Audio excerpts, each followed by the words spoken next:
Hello there. I want to speak today about the enteric nervous system, and I call this blog, I Can't Stomach This. A little bit of a way to reflect how important the gut is and the stomach in terms of impacting brain function. So there's something called the enteric nervous system. It's really the second brain, a lot of people call it, in the gut, in the digestive system. And what's interesting is there's a system called the glial system and the lymphatic system, which is a new discovery over the last 10 years in science about the glial system in the brain. It's also found that there is a glial system in the gut as well. So a little bit more, first of all, is an overview of the glial system.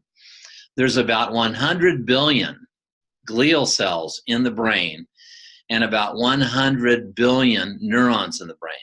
So think of the neurons as Christmas tree lights, and think of the glial cells as the wires that hold all the Christmas tree lights together, as a simple analogy.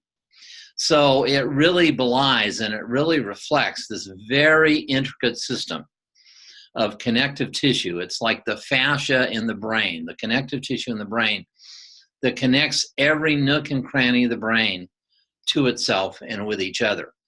And in the newest research on glial cell systems, it really shows that they have a lot to do with draining toxicity in the brain. We'll talk more about this in further blogs as well.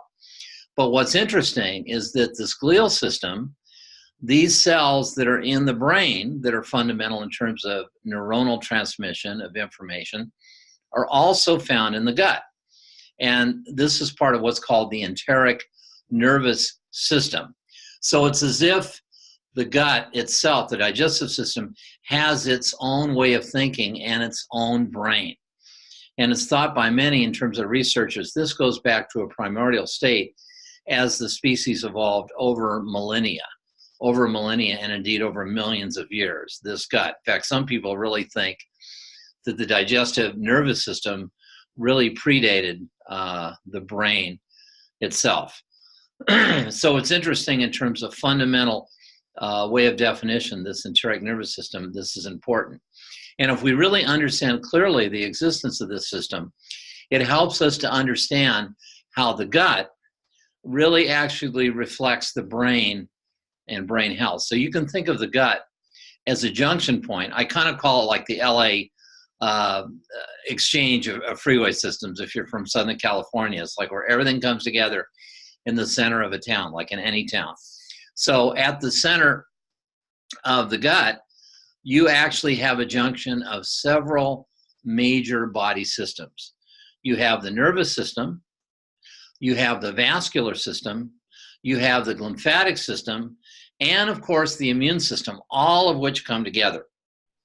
And what's interesting is about 70% of the immune system underlies the gut. Think of it as pipes, which kind of underline the gut itself. But indeed, it's even more intricate than that because the immune system is part and parcel, especially in the small intestine, of the immune system, and underlies almost like a secondary field of defense to actually filter out objects or things that are inappropriate in the digestive system. After the digestive system has had its first go of digesting food, the immune system is right there to scan and say what is self and what is non-self.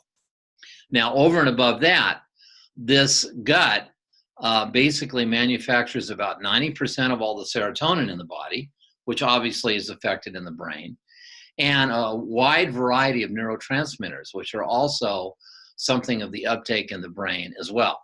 So this is a very, very important aspect of the enteric nervous system, in that sometimes we may register things consciously in the brain, but kind of subconsciously or unconsciously in the gut.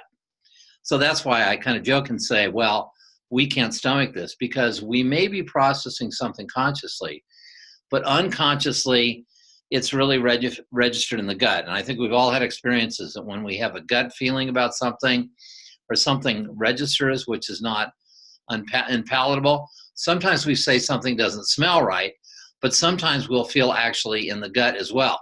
And these patterns, from an emotional basis or otherwise, can register in the gut.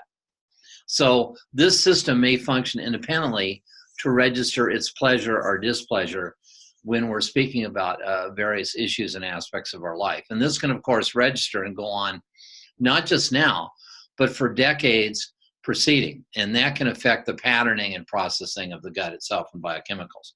So this is just another angle to look at, looking at the enteric nervous system and how this area affects not only processing in the body, but in the brain as well. So in the further blogs, we'll talk more about the details of this and look forward to sharing this information with you. Thank you.